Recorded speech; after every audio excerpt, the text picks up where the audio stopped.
Hey guys, Sensei London here. Just finished a class here at the dojo. As you can see in Shinzen, I have both Masoyama and also Chojin Miyagi. I teach Okinawan Goju Ryu, but I implement aspects of Kyokushin Karate in terms of sparring and some of the techniques. I have black belts in both. As you can see, I'm a 4th degree black belt in Goju Ryu, but I've trained all my life in a bunch of different styles, so I couldn't just pick one. I have to train both, and those are the ones that I think are the most beneficial for most people. The way I train is I mostly focus more so than anything else on physical fitness in order to be able to do the techniques, and at the same time the practicality of the techniques. When we do Seinshin, for example, right? Like being able to figure out what each of these mean and how to use it. That's what's important to me, right? So one of the most common questions I get from beginners is, when you're doing Gekisai Daiichi and you go kick, and there's this long sequence, elbow, back fist, lower block, punch. I do hear a lot, what's the purpose of that? That just seems like pointless to do, right?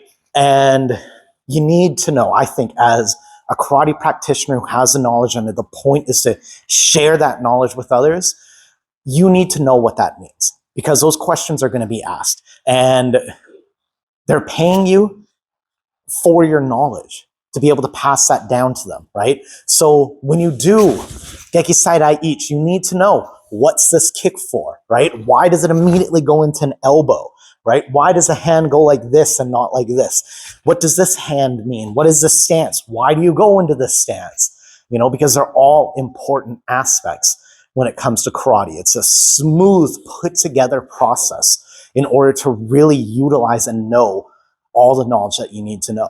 Right? And at the same time, why are your hands open in a fighting stance? Right? When you go to kick, why don't you just go up like this? Why do you bring the knee up and through the target? Right? When you do a side kick, yokogeri, right? Why does it come to the side first? Why not just up like this, out in front? What's the purpose of that? Right? How do we gain balance? When we're in Sura Achidachi, how do we gain balance? Because I saw today, we did it in a class, people were like this, right, the entire time. How do you gain that balance when you're Morite, Hikite, and then also in Suri Ashidachi? Like, what is the purpose of that stance?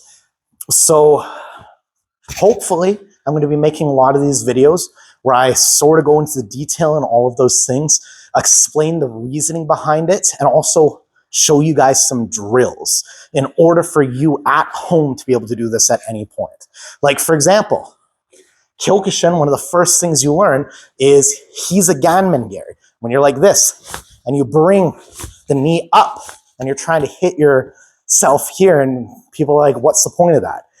And you see it all the time in MMA and things like that. UFC, Muay Thai, they have the same technique where instead of like this, they just have their hands up. They grab from here and bring it in. Or they tie sabaki while grabbing someone and bring them in. Tai sabaki, grab and pull. So you need to know all of those techniques in order to properly pass that down to the next generation. If you don't know it, or if it's been so long that you forgot, then you're doing a disservice to your students. That's my personal opinion. The point of karate and being a practitioner is it's lifelong. It's a passion that you can always grow in and train in, like I'm sure a lot of you do at home. And it's meant to motivate all of your students as well. There's this old saying,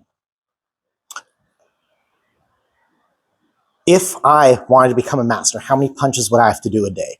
And the master would say, you have to do 10,000 punches. And the students ask, you do 10,000 punches a day? And the master says, oh no, I do 10,001. Keep that in mind.